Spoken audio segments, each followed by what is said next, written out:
Welcome back to Season 2 of the Sober Motivation Podcast. Join me, Brad, each week as my guests and I share incredible and powerful sobriety stories. We are here to show sobriety is possible, one story at a time. Let's go! Mayra lost her father at 11 years old from a car accident and had a feeling of abandonment for years to follow. Mayra would first become obsessed with boys and then alcohol. Due to the past trauma, Mayra was unable to be alone without having panic attacks, and alcohol was just making this worse. Mayra was a best-selling author and journalist, but drinking tequila became a way of life. Mayra found hope one day and has been sober ever since. This is Mayra Gomes' story on the Sober Motivation Podcast. You don't have to get sober alone. If you're struggling to find a supportive community to help you on your journey, be sure to check us out at the Sober Buddy app. On the Sober Buddy app, everyone comes as strangers and leaves the meetings as friends. Everyone works together to lift each other up when they need it most. Check out one of the 10 or all 10 of the live support groups that are hosted throughout the week. There is also support groups on the weekends, and I hope to see you over there soon. YourSoberBuddy.com or your favorite app store. Welcome back to another episode of the Sober Motivation Podcast. We've got an incredible story to share with you today. We've got Mayra with us. How are you doing? I'm doing wonderful. How are you? I'm good. So how we start the podcast off is, what was it like for you growing up? So to tell you a little bit of my backstory, I was born in Rio de Janeiro, Brazil, in a show business family. So my father was one of the most influential writers for theater, television, and film. He was actually the first Brazilian writer nominated for an Oscar. My mom was an actress. She moved from a small town to big town Rio to be an actress and met her favorite writer, and they got married. So my life growing up was very happy. You know, I lived in a very happy, healthy, creative household, and where often dreams became reality. So I grew up with this example of dreams really being able to become real. And I idolized my parents, especially my father, watching him create these wonderful characters and then seeing them come to life on television. So that was my childhood. I grew up writing and acting. Like, that was my idea of fun. I would write plays, scripts. So on May 18, 1999, my life changed drastically. I woke up to go to school and I was late. I had a math test and I was really worried. And I went to the kitchen and I noticed that people in my household seemed very sad. Their demeanor was strange, was different. And my aunt had been instructed to slowly tell my sister and I the bad news. So my aunt told us that my mom and dad had been in a car accident, but they were in the hospital in São Paulo. They had gone there to watch a play and go to dinner. But I was 11 years old and I already knew how to access the internet. So I turned on the computer and the homepage of the computer was the news page. And I read the news. Dias Gomes dies in a car accident. And I saw pictures of the accident and of my father's dead body. And that's how I found out that my dad died when I was 11 years old. So this event pretty much changed my entire life because I became very angry and very rebellious. I think I was very angry that I was lied to and that I found out that way. And as a child, it made me question, like, is there a God? Because if God existed, he wouldn't have taken my father away from me. I'm sorry if I get emotional. It's like the first time I'm telling this. This event pretty much triggered 20 years of alcohol and drug addiction. And it was a really long journey to even understanding how to navigate all this, because after my dad died, I just felt empty. And I was always trying to find an external way to fill in this emptiness that I felt without my dad. Yeah. And who looked after you then after that? My mom and my aunt, but my mom was going through her own trauma. So as I was growing up, my mom was dealing with her own loss, and she was actually really young. She was in her 30s, and eventually she started dating again, and she started dating someone who lived out of town, so she was often out of town. So shortly after my dad died, I skipped a grade actually because in school I was like a writing prodigy pretty much. And my school wanted me to skip a grade from the fourth to the sixth grade because they thought that I would do better and I was really mature and the stuff that I wrote, was too advanced for my grade. And I didn't know if I wanted to skip the grade or not. It was ultimately my decision as an 11-year-old. So after my dad died, I told the school, there's nothing worse than losing my dad. So I used to be scared before, but I'm not scared anymore. I'm going to take the chance and I'm going to skip a grade. So I went off to middle school. It was a completely different building with like older kids. And pretty much after my dad died, I got really obsessed with boys. So this huge obsession with boys started. Looking back now, everything makes perfect sense. But as a child, that was the way that my brain found to sort of get through this pain. And so I remember like being in church after my father died and thinking about my school crush. And I was always thinking about a school crush, and if I didn't think about it, I just felt completely depressed and empty. So now I'm in a higher grade with older kids and I'm obsessed with boys and I completely lose interest in school. I used to be a great student, but now I don't care anymore. And I just start getting more and more rebellious. I feel like rock music was one of my biggest escapes. I loved rock bands. My room was filled with posters of rock stars. I was that 90s girl with all the posters on the walls and stuff. And I started going to concerts like really young when I was pretty much 11 years old with my mom. And it was kind of a bonding experience between me and my mom. My mom also going through her trauma. But in school, like I had all these feelings of rejection and abandonment. I was really insecure. I felt out of place and I felt like I was ugly and guys that I liked didn't like me back. So when I was 15 years old, I actually had my first kiss with a rock star. And so this experience kind of helped me like with the rejections that I felt at school. But anyway, so after this band leaves town, I'm completely depressed. I feel like I'm never going to see him again. I live in Brazil. This is an American rock star. And I become extremely depressed. And so I start using drugs because to me, that's what it was to be cool. So that's what the rock stars I idolized did. That's what the cool guys in school did and the cool girls that hung out with the guys and the characters in the movies. And I just wanted to fit in and to feel like I belonged and just to be cool. So I started using drugs. And this started like experimentation with basically everything from like weed, ecstasy, LSD, prescription pills, the glue, aerosol deodorant, crack at some point. So I tried everything when I was a teenager. And that was my idea of rebelling against everything and of being cool. This to me was very glamorized. I thought, this is what I have to do. I want to be different from these people that I go to school with. I want to be cool like the rock stars. And so it begins. Yeah, and that was in high school or? That was in middle school to high school. Were you hanging out with a select crew of people or were you just doing this on your own? I was doing it on my own and I was influencing everyone around me to do it as well. So I would throw these huge parties in my own bedroom while my mom was traveling and have these drug parties and invite lots of people from school. Like I wasn't an unpopular kid, but I just didn't have the feeling of belonging. I felt like I was very different from everybody else. I grew in a very like elite sort of environment, school, and I was the rebellious girl. I started getting tattooed when I was like 14 years old, again, because that's what the rock stars did. So you had these parties where everybody came over, and then throughout this process, because you're mentioning about missing that feeling of belonging after your father passed away, did this fill that void for you, this partying, these drugs? It just made me more and more depressed, and it just drove me deeper into depression.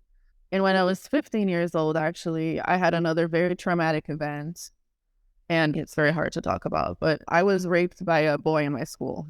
So on top of all these feelings that I already had of not belonging and abandonment and insecurity, this huge thing happens to me as a 15-year-old. And it pretty much makes me 100% uninterested in ever going to school again. So I start doing drugs more than ever. I'm doing drugs in the school bathroom now. People are aware that I'm doing drugs. I've been called into the principal's office multiple times. And I just decided that I wanted to drop out of school. I wanted to be expelled no matter what. I didn't want to go to that school anymore. After that happened to me, I feel like I was judged by my close friends. They said that it was my fault that had happened. And I was just like, fuck everything. I don't want to be here anymore. So I stopped going to class. I just did drugs in the bathroom very often and would pretend that I was sick and be in the nurse's office. And so eventually I failed the year and got kicked out of school. Yeah, wow. Did you talk with anybody about these events happening at the time? Yeah, I did. A lot of my close friends knew. I often went to the school's therapist as well. And my mom became very aware of it at the time as well. Like, she found out that I was doing drugs. I was like addicted to huffing deodorants at the time. So my mom also knew. But there was like a lot of judgment because people would say that I was doing this to myself. Yeah, that's one of the big struggles out there, that people have this perception of we're choosing to do all of this stuff, failing to look at what else is going on. There's often a bigger picture here for us. Mm-hmm. Yeah, I mean, my mom tried to help me. She really did. She was a good mom, but she was very young and she was dealing with her own stuff as well. She didn't know how to restart her life. She was married 15 years. Wow. So as you move through this time in your life of high school, what did things look like afterwards for you? Right. So I dropped out of school and my mom's so angry at me. I went to like a really good school, and I used to be a great student and I'm very talented. I'm a great writer. My mom's so angry at me. And she's like, what are you going to do with your life? She tried to put me in a different school. I also didn't want to go to school. I would skip school all day, just go to the mall instead. I would get dropped off and pretend like I was going to school and I'd just go to the mall. And so my mom's like, what are you going to do with your life? And I said, well, Mom, I'm going to be a best-selling author. I'm going to tell the world this story and I'm going to become a best-selling author. And that was my plan. And wildly enough, exactly that happened. I was 16 years old. I wrote my first novel. And at 19 years old, I became a bestseller by telling this very story. Wow. Yeah. So pretty much at 19, my life once again changed very drastically. Because overnight I became sort of like a teenage celebrity of sorts. And I would go on like television shows to talk about drug addiction in teenagers, but I was still using drugs. So, the interviewer would ask me like, tell the kids what to do and what's the lesson in your story. And there was no lesson in my story because I was still going through all of this. There had been no conclusion. Like I still had depression. I was still using drugs. But professionally, I suddenly had a career. I wrote 2 more books after that, and I started writing for several very well-known publications. I was a writer for multiple newspapers and magazines. I was on MTV. I did a lot of stuff by the time I was like 21 years old. But even though all of this is happening and I'm getting a lot of success, I'm still feeling empty, depressed, and like without a boy, without a man. I feel like I have no identity. So this is still my feeling. And this is a feeling that goes on throughout my whole life, pretty much. Yeah. What's the name of your first book? It's called Fugalasa, but unfortunately it hasn't been translated to English yet. Oh, okay. You're working on it. Yeah, that's incredible, though. 3 books, that's a lot. How do you pull something like that off with all the other stuff that's going on? What do you mean? With the addiction and the other stuff going on in your life, how do you commit, I'm guessing here, a lot of time and a lot of energy into writing a novel? Yeah, I think I wanted to prove everyone wrong. I wanted people to know that I had a voice and that I was going to make something out of myself and I wasn't going to follow the rules, but I was still going to be successful. So I think that was really my drive. And I wrote my book in 6 months, actually. Oh, wow. Yeah. I wrote it during the most emotional part of my life. Everything was hot while I was writing it. Yeah, I like how you put that. Everything was hot. I'm just thinking here, I'm not a writer, but that might have made it a little bit maybe easier in a way to fill the pages type thing. Yeah. But when I wrote it, I still didn't have any trust that I would be published or anything. I had this crazy dream, but I had my parents as an example and they always made their dreams come true. So I was like, you know what? I might just become a best-selling author. And then it happened. Wow. Yeah. That's incredible. Is there another book in the works or? Yeah, actually right now I'm working on a new book, which I plan to release in the US. And I'm also working on the translation of my first book. So my plan is to release the first book that I wrote when I was 16 with a book of what's going on now as a sober person. Wow. That's incredible. So cool. So where do things go from here? You've become a best-selling author, and some things in your life sound to be going really well, and Yeah. maybe other areas aren't going so well. So where do we go from here? It's amazing because through my whole life, it really didn't matter how well things were going. I still felt exactly the same. I still felt depressed. I still felt like no one loved me. I felt like I was worthless. I could never feel that sense of like, I did it. I accomplished this. Maybe I went for a short period of time, but eventually the depression feelings, they would always return. So I decided to move to Hollywood. That's the next thing I do. I'm 21 years old now. I've written books. I've been on MTV. I've written for magazines, newspapers. My job now is to interview rock stars. So, everything's gone full circle. I have the job of my dreams when I was a kid. I'm working as a music writer for like multiple magazines, but I'm still not happy. And then I come to the United States and it goes straight to Hollywood. So on my second night in town, pretty much, again, having my mom as an example, her moving from her small town to Rio de Janeiro to be an actress. And here I go, I'm moving to Hollywood and I'm going to be a rock journalist in Hollywood. And so I met a guy, we fell in love, and I moved in with him pretty much right away. And we got married in 6 months. So through my whole life, I have this feeling that I'm going to lose the person that I'm with. So it's like a fear of loss, right? Because my dad went to dinner, went to a play, and he never came home. So I have this lingering feeling my entire life that when someone walks through the door, they're never going to return. And so this whole feeling of loss continues. And my husband at the time is working in Hollywood as a DJ. So he works during the night. And constantly I have to deal with this feeling of him leaving and me thinking that he's never going to come home again. So I start to get panic attacks. And the panic attacks really are what led me to my sobriety, because my panic attacks continue to get worse and worse and worse with the years and with age and with my drinking. I'm still drinking, right? Of course. So he goes out at night. I have panic attacks. I think he's never going to come home. I feel like I'm going to die. And I drink. And of course, the next day I feel even worse because that's what alcohol does to you. But this goes on repeated, almost every night that he's working for years, and I realize that I am continuously reliving my father's death every single time that he walks out of the door. And I can't get out of this loop. I just drink more and then I feel more depressed. I drink more and then I feel more depressed.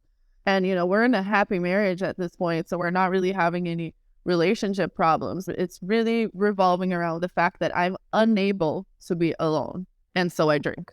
And then to make things even worse, my ex was involved in a criminal case at the time with his ex-wife. And so there's a criminal case going on and the lingering fear that he's going to jail. So eventually we go to trial in this case and he is convicted to 6 months in county jail. So now for the first time in my life, I have to face being by myself. Up until here, I haven't been by myself. I moved to Hollywood, but I met someone right away, right? So I never really lived alone. And so, of course, the alcoholism just gets worse and worse and worse. Now I have to deal with the fear of him being in county jail. So, it's everything times a billion now. My life has completely fallen apart at this point. And it's a nightmare. I can't describe it any other way, but like a nightmare coming true rather than a dream. And so, unfortunately, my panic attacks just get worse and worse and worse and worse. And we separate within a year of him coming back from jail. And so I'm by myself again, living the trauma again, drinking more than ever. I'm addicted to tequila at this point. I'm waking up in the morning and drinking tequila just to survive the day, just to survive the feeling of being alone, because every time I'm alone, I feel like I'm going to die. And it just keeps getting worse the more I drink. But I feel like in my story, in my life, every time that I hit like a rock bottom is when I decide to make an incredible change. And then this happens again the same way that it happened when I was a teenager. I'm watching wrestling on TV, WWE, watching women's wrestling. And I get really inspired and I think something like lights up in my head. And I think if I could wrestle, if I could be as powerful, as strong, as confident, as beautiful as they are, I think I would be happy. And I really believe this in that moment. That's what I think is going to finally make me happy. If I can learn how to wrestle and become a wrestler, again, prove everyone wrong. And so I literally Google, how do you become a wrestler? And I see, oh, you need to go to wrestling school. So I found one in Vegas. And in my mind, it's like, oh, perfect. I'm going to move to Vegas to become a wrestler. That's what I'm going to do. And so I do that. I moved to Vegas. I started living in casinos and hotels. Like every week, I'm changing hotels according to the prices. So living literally in every hotel in Las Vegas. And this was like my idea of how to work through being alone, because I'm in Vegas and I'm alone, but I'm surrounded by lights and people and sound, and somehow this helps me for whatever reason. But of course, I'm drinking more than ever. Now I'm in Las Vegas. So I'm going to wrestling school and I'm actually doing the work. I'm doing the very difficult work of going to wrestling school, hurting myself in the ring every day, taking bumps, trying really difficult, dangerous moves. I'm not an athlete. I've never done any kind of professional sport in my life. Like I did boxing and MMA training, but like nothing professional. And all of a sudden I'm like, I'm going to be a wrestler. So this is the most challenging thing that I've ever taken on ever. But I feel like I was wrestling my demons. Like I was going through my separation. I was trying to learn how to be by myself. And I started to do it through the sport of professional wrestling. People are kind of like, what are you doing? You're not going to be a wrestler. Like, what are you thinking? People are like, she just went to Vegas to party and she's spending all her money drinking in Vegas, which is like kind of true. But I was doing the work. So at some point, I have to go back to LA. It's too much. I've been in Vegas for too long. And some things happened in the school also that I'm not happy with. And I come back to LA and I'm like, damn, I didn't make it. I didn't succeed. Everyone was right. I'm not going to be a wrestler. And then all of a sudden, Billy Corrigan of the Smashing Pumpkins, who is the owner of the National Wrestling Alliance, follows me. And I know Billy from the past, from the music industry. And I've been in a Smashing Pumpkins video before. And Billy asked and comes to my page. And on that day, I'm actually in the school wearing a Smashing Pumpkins shirt.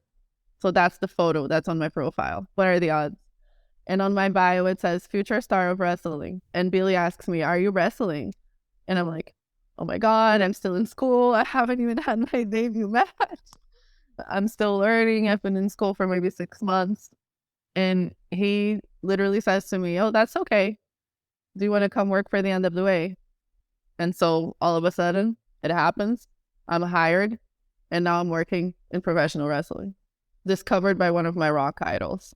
Wow. And that was through Instagram? Through Instagram. Wow. That's incredible. I mean, I'm still back in the part where you said you saw it on TV and then you moved into going to wrestling school. Like, did you have any idea of wrestling at all? No. Just I want to be a wrestler. It inspired you that much. That's incredible. Yeah, because I was in a very low point. And I feel like whenever I'm in a rock bottom, I have the necessity to reinvent myself. And I've done it repeatedly through my life. And at this moment, it happened to be that the female wrestlers inspired me to do that. Wow. That is so powerful. So then you get this call up to be part of the NWA, but you're still drinking and doing that at the time? How does that all play out? Because I can imagine that it's going to be hard to... Right. Be hard to show up to be a professional anything, let alone a wrestler. Exactly. When you have to have tequila to get going in the morning. Absolutely. And so before I debuted in the company, before my first season, I actually tried to get sober. So that was the first time that I tried. And I actually was sober for 3 months the first time. So when I debuted, I wasn't drinking my first season, and I was very proud of myself. I'm doing this. I'm going to be sober now. I have a serious job now. This is what I wanted. I'm here. This is surreal. This is amazing. This is a dream come true. I have to dedicate myself. I have to sacrifice myself, and I have to be good at my job. I don't want to disappoint Billy Corgan.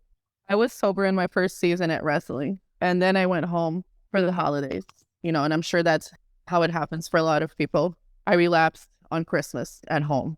I'm in Brazil, I'm with my family, I miss my family, and I just say, okay, one drink, and you know how it goes. Now I'm back to drinking again, and I have to go back to wrestling. So now I'm in my second season. I'm coming back for the second time.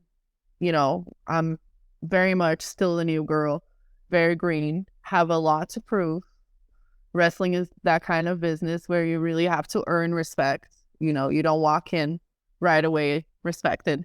And so, yeah, the second season, the company throws a wrap party and there's lots of alcohol served. And of course, I start drinking tequila. I can't help it. So I start to drink tequila, and I remember being one of the last people to leave the studio. And at this point, I am the new girl, and this is what I'm doing. It doesn't look good at all. Luckily, nothing embarrassing or bad happened, but this is not a good way to start, and it can only go downhill from there. I almost missed my flight back home the next day, actually. So can you imagine if that had happened? But luckily for me, I hate to say this, but the pandemic saved me, because all of a sudden the world shut down, the show paused, and I had to go home. So during the pandemic, my alcoholism just goes completely out of control. So now we're all locked in. I'm sure it was hard for every single person in that situation. I'm at home, I'm by myself, I have no more routine, I have nothing to support me at this point. I'm not working, I'm not training, my gym is closed. What am I going to do? And to be honest, to me, it was like the perfect excuse to not have any responsibility with training and dieting after I had been so disciplined. I just pretty much said, I'm going to drink and eat all day. Who cares? Because I don't have to train. I don't have to film. And once I know the show is back, then I'll get myself back in shape. Thinking that would be that easy. Obviously, it would not. But yeah, then what happened was during the lockdowns, my panic attack just got out of control. And the more I drank, the worse the panic attacks got. So at this point, I'm having panic attacks where I think I'm going to die almost every night. And it's hours and hours where I just cry hysterically. Nothing can stop me from crying. And I just feel like I'm going to die. I want to die. I'm nothing. No one loves me. I'm alone. And it just got to a point where it really was rock bottom, because I knew that I was going to die if I continued to do things the way that I was doing. I was going to kill myself on one of those nights, because I just felt like no one loves me. And that's couldn't be further from the truth. There are so many people who love me. My mom loves me. My family loves me. I have so many great friends. I have so many people who look up to me, but I just couldn't feel it at all. And the alcohol just made that feeling much more intense. So that's when my therapist at the time said, you have to go see a doctor and you have to get sober. You have no choice. Do you want to live? Pretty much. And so I looked for a doctor, and he said to me, the first thing that we have to do is get you sober, because we have to see if your panic attacks are connected to your alcohol abuse. And I swear to you, that was like the first moment in my entire life that I felt hope that I could become sober, because all I ever wanted was to not have panic attacks and to be okay being alone. And that's the whole bottom reason of why I drank. I was unable to be alone. And since the day I started with the doctor, I have been sober ever since. And it's been now 2 years and 4 months. And I haven't had one panic attack since. Wow, that's incredible. 2 years and 4 months. Yeah. And no panic attacks. Yeah. It's kind of a strange thing where we self-medicate, and then after time, I hear it so often, and it's in my own journey, that what we're trying to self-medicate from literally explodes and becomes to a point where the alcohol, the drugs just don't work anymore. Yeah. To cover it up. That's incredible, though. No more panic attacks after that. With these panic attacks going on and you doing the wrestling, how was that for you? Did that bring on panic attacks?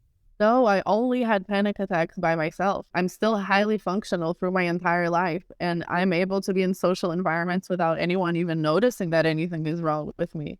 I mean, I'm a writer, I'm a journalist, I'm so accomplished in so many different careers. I can very easily fool people that nothing's wrong with me unless they stick around for long enough and see me get ugly drunk. But even when I got sober, a lot of people were like, but were you an alcoholic? They weren't even aware. But the panic attacks only happened by myself because it all came back to the fact that I was still living the trauma of my father leaving the house and never coming back. And that's when it happened. Through every breakup, through every moment I had to live by myself, then through the pandemic, this trauma kept replaying over and over and over. And then in sobriety, it was the only chance that I ever had, ever, to deal with the trauma. And so how am I doing now? I'm actually doing amazing. I love living by myself. I love being by myself. I'm very comfortable living by myself. And I haven't had one single panic attack. And I'm so in control of my emotions. And my life has changed so drastically because all my relationships have changed so drastically. I'm such an understanding person. And I respect people so much, people's boundaries, people's needs. I became a very emotionally intelligent person in a way that I had never been able to be before. And then now I've been in NWA for 3 years. I've managed to actually become respected in the world of professional wrestling through working very hard. And I actually am hosting the show now. So I was able to put together the newly learned athletic skills with my journalism skills that I had through my whole life. And it all worked out in the end. And now I'm a host in wrestling. And yeah, my life has improved in every possible way. But I think most importantly, no panic attack, the desire to live, not to die, self-confidence, self-worth, knowing that I did this all on my own. I did it with my own blood, sweat, and tears. I wrestled my freaking demons.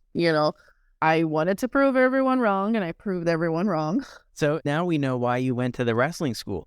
It was to have the skills to do this. That's incredible, though.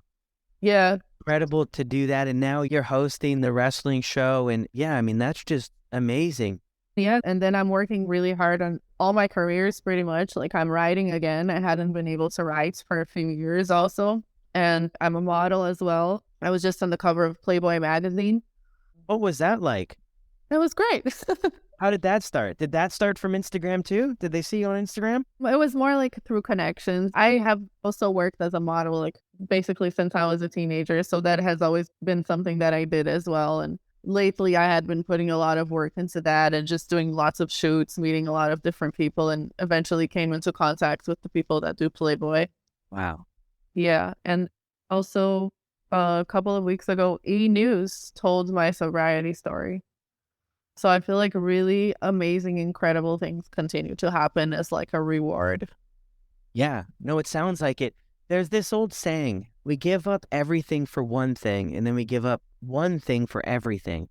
And I hear it in your story so much. I know you've changed a ton of other things about your life, but it sounds to me like once you were able to remove alcohol, then you were able to start working on other areas of your life that were causing you to drink the alcohol. And when you're able to do that, things just exploded. Exactly.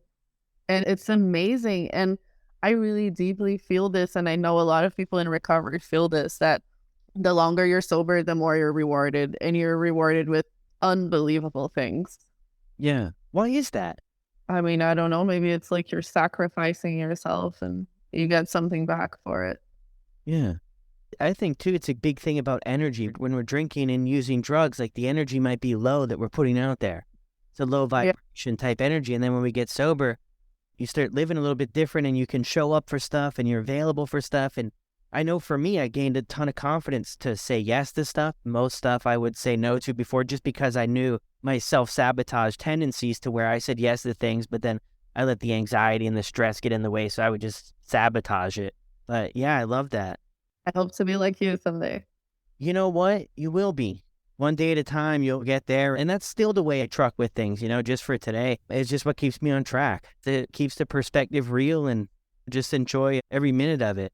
I'm wondering too, what was so helpful when you made that decision, you talked with your doctor, and you had all that stuff happen? What was helpful for you to stick with it? Because making a decision to get sober is definitely the first step, but it can be made in 30 seconds. And then I feel like now the work starts.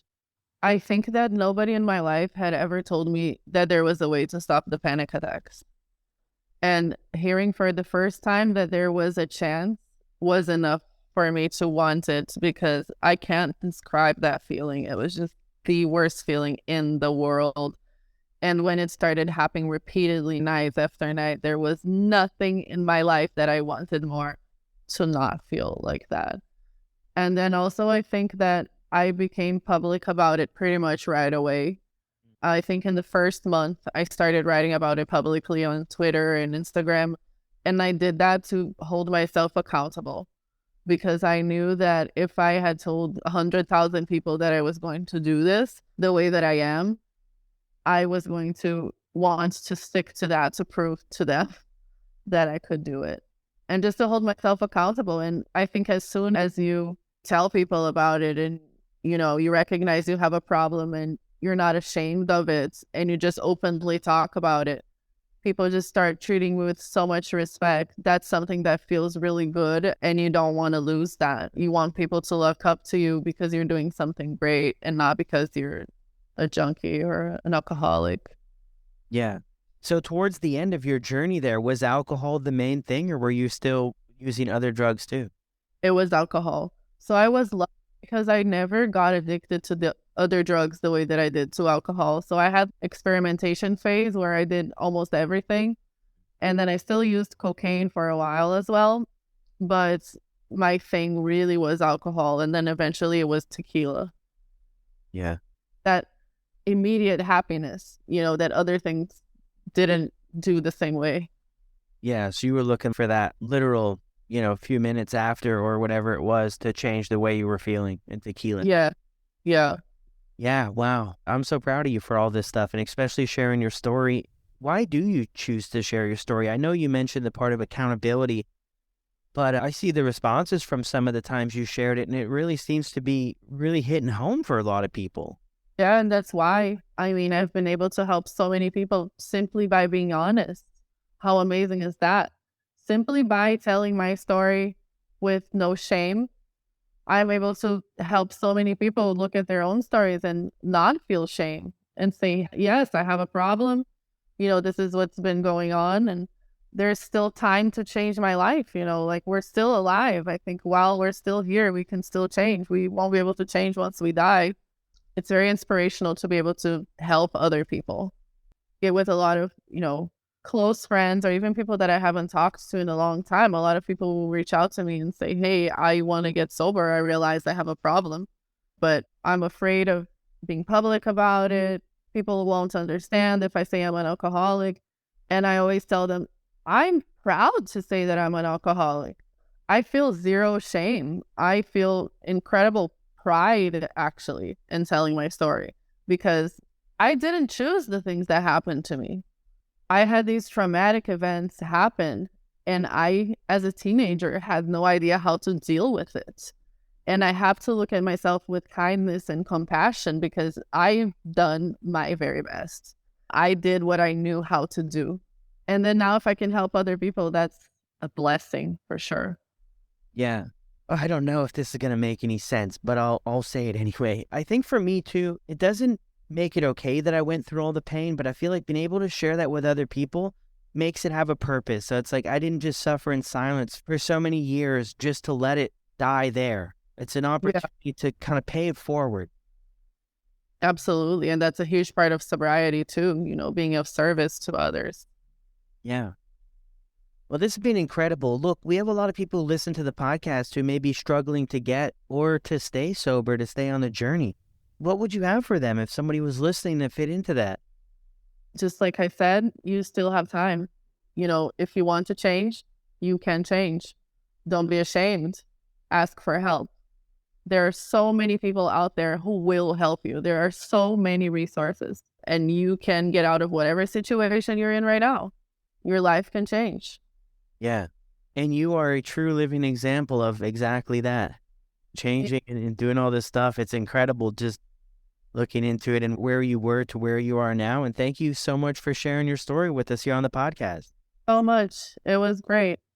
Huge shout out to Mayra for coming on and sharing her story. What an incredible example of change, of what is possible when we get sober. She's doing some incredible things and has done some incredible things. If you enjoyed her sharing her story on the podcast, be sure to send her a message over on Instagram. And we got a lot more incredible episodes coming up, and I will see you on the next one.